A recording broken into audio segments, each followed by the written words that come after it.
ഹൈന്ദവ സഹോദരങ്ങൾ രാവിലെ കൃത്യമായി എഴുന്നേറ്റ് അവർക്കൊരു പ്രാർത്ഥനയുണ്ട്. ഹൈന്ദവ സഹോദരങ്ങൾക്ക് രാവിലെ എണീച്ചു കഴിഞ്ഞാൽ കുളിച്ച് ഫ്രഷായി അവര് വൃത്തിയുള്ള വസ്ത്രം ധരിച്ച് അവരെന്ത് ചെയ്യും?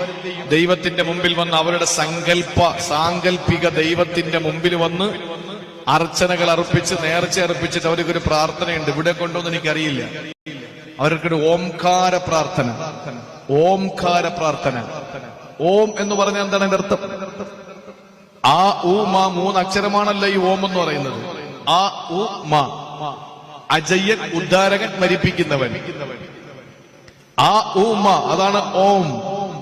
അവിടെ ഓംകാര പ്രാർത്ഥന ഹൈന്ദവ സഹോദരങ്ങൾ വളരെ ആത്മാർത്ഥമായിട്ട് അവര് നെഞ്ചത്ത് കൈവച്ചിട്ട് പ്രാർത്ഥിക്കാറുണ്ട്. ഓം അസദോമാം സദ്ഗമയ, ഓം അസദോമാം സദ്ഗമയ, തമസോമാം ജ്യോതിർഗമയ, ഓം സദോമാം സദ്ഗമയ, തമസോമാം ജ്യോതിർഗമയ, മൃത്യോമാം അമൃതം ഗമയ, ഓം സദോമാം സദ്ഗമയ, തമസോമാം ജ്യോതിർഗമയ, മൃത്യോമാം അമൃതം ഗമയ.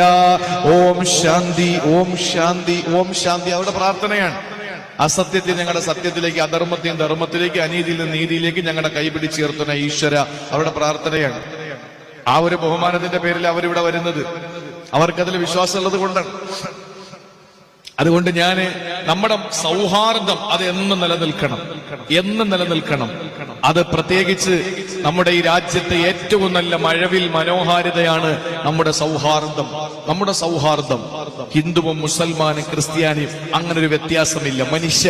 മനുഷ്യരാണ്. പൊട്ടുതൊട്ട അമ്മയുടെ മകനും തട്ടമിട്ട ഉമ്മയുടെ മകനും കുരിശുമാലയണിഞ്ഞ മാതാവിന്റെ മകനും സഹോദരങ്ങളാണ്. ഈ ഒരു ബോധത്തോടുകൂടി ജീവിക്കുമ്പോഴാണ് നമ്മുടെ ഈ രാജ്യത്തിന് മഴവിൽ മനോഹാരിത ഉണ്ടാവുക. ഇല്ലെങ്കിൽ ഒരു വല്ലാത്തൊരവസ്ഥയിലേക്ക് പോകും. അള്ളാഹു നമ്മളെ കാത്തുരക്ഷിക്കട്ടെ. അള്ളാഹു നമ്മളെ കാത്തുരക്ഷിക്കട്ടെ.